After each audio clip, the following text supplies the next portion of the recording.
Dear brothers and sisters, wish you a blessed 1500 celebration of Miladun Nabi Sallallahu Alaihi Wasallam.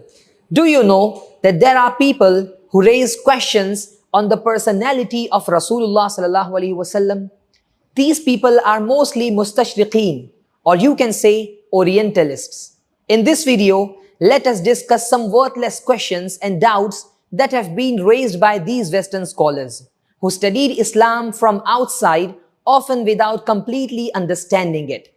Many of them ask tough questions about the life of our beloved Sallallahu Alaihi Wasallam. Some did it out of curiosity and some out of criticism. But as Muslims, we have clear and strong answers to these questions. Let us go through a few of the common ones and respond to them with facts and history. Question number 1. Did Rasulullah Sallallahu Alaihi Wasallam invent the Quran by copying from the Bible and Jewish sources? This is a very common question. Some Orientalists claim Rasulullah Sallallahu Alaihi Wasallam copied the stories in the Quran from the Bible or from Jewish and Christian people living in Arabia. But this is not true. His only teacher was Allah. He did not learn anything from humans. In fact, no one saw him reading or writing. He never studied any books or religious scriptures from their scholars. The Quran says in Surah Al-A'raf, he was an Ummi prophet. الَّذِينَ يَتَّبِعُونَ الرَّسُولَ النَّبِيَّ الْأُمِّي. Also, the Quran has information that was not known even to the Jewish or Christian scholars of the time. The style, the power, and the language of Quran are so unique that even the best poets of Arabia were amazed. The Quran itself challenges mankind in Surah Al-Baqarah, verse 23. Bring just one surah like this if you think that Quran is not from Allah. Dear brothers, even Muslim and non-Muslim scholars admitted the Quran's beauty. So no, Rasulullah Sallallahu Alaihi Wasallam did not invent Quran or copy it from another sources. Question number 2. Was Rasulullah Sallallahu Alaihi Wasallam really a prophet or just a political leader? Some critics say that he was just a wise man or a clever politician, not a real prophet. Dear brothers, just look at his life. Before the declaration of prophethood, he was known as Al-Amin, the trustworthy. He never lied, never cheated, never fooled people. When he received the message, he suffered so much. People insulted him, threw stones at him, tried to kill him, but he still kept preaching.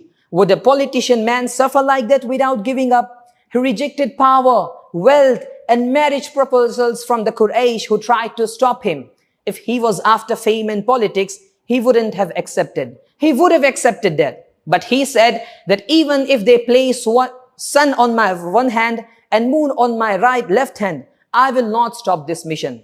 Dear brothers, he was just obeying Allah and he was not just a politician.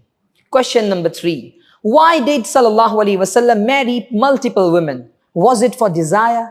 This is one of the most controversial questions on the internet. Critics often ask why Rasulullah had multiple wives. Some claim it was out of desire or power or lust, but this is just a misunderstanding. Most of his marriages were not for personal pleasure. Let's look at the facts. When he married Sayyida Khadija radiallahu anha, he did not marry another woman during her lifetime. After her death, most of his marriages were for social, political, or religious reasons. Take for example Sayyida Salma, and take for the example Sayyida Juwayriyah radiallahu anha. Even Sayyida Aisha radiallahu ta'ala anha. His marriage with her was only for teachings of Islam, because she later came to be known as a great teacher of this ummah. If his goal were personal desire, he wouldn't marry older, widowed, or divorced women. So, the marriage of Rasulullah Sallallahu Alaihi Wasallam were divine and were on the divine guidance. They were not just for lust. Dear brothers in Islam, the life of Rasulullah Sallallahu Alaihi Wasallam is full of light, truth, and mercy. People have always tried to attack his message, but truth always shines.